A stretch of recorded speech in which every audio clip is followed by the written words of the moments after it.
1 Samuel chapter 18. After David had finished talking with Saul, he met Jonathan, the king's son.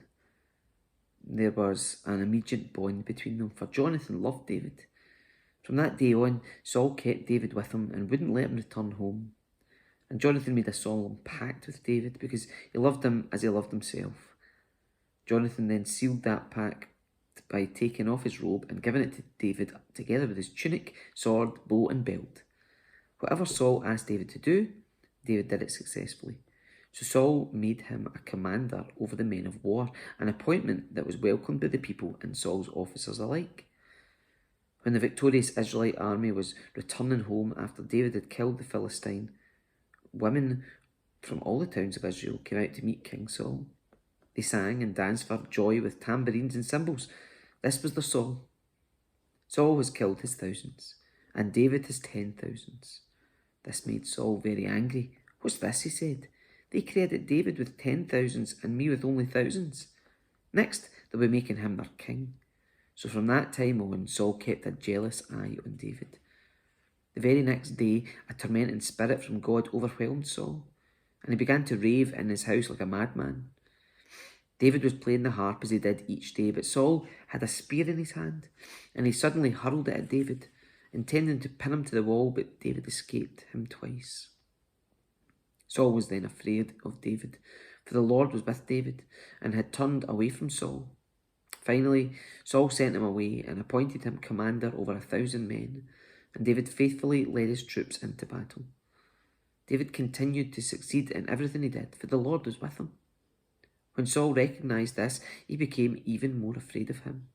But all Israel and Judah loved David because he was so successful at leading his troops into battle. One day, Saul said to David, I'm ready to give you my older daughter, Merab, as your wife. But first, you must prove yourself to be a real warrior by fighting the Lord's battles. For Saul thought, I'll send them out against the Philistines and let them kill him rather than doing it myself. Who am I? And what is my family in Israel that I should be the king's son-in-law? David exclaimed. My father's family is nothing. So when the time came for Saul to give his daughter Merab in marriage to David, he gave her instead to Adriel, a man from Meholah. In the meantime, Saul's daughter Michal had fallen in love with David, and Saul was delighted when he heard about it. Here's another chance to see him killed by the Philistines, Saul said to himself. But to David he said, today you have a second chance to become my son-in-law. Then Saul told his men to say to David, the king really likes you, and so do we. Why don't you accept the king's offer and become his son-in-law? When Saul's men said these things to David, he replied, how can a poor man from a humble family afford the bride price for the daughter of a king? When Saul's men reported this back to the king, he told them, tell David that all I want for the bride price is 100 Philistine foreskins. Vengeance on my enemies is all I really want. But what Saul had in mind was that David would be killed in the fight. David was delighted to accept the offer. Before the time limit expired, he and his men went out and killed 200 Philistines. Then David fulfilled the king's requirement by presenting all their foreskins to him. So Saul gave his daughter Michal to David to be his wife. When Saul realised that the Lord was with David and how much his daughter Michal loved him, Saul became even more afraid of him, and he remained David's enemy for the rest of his life.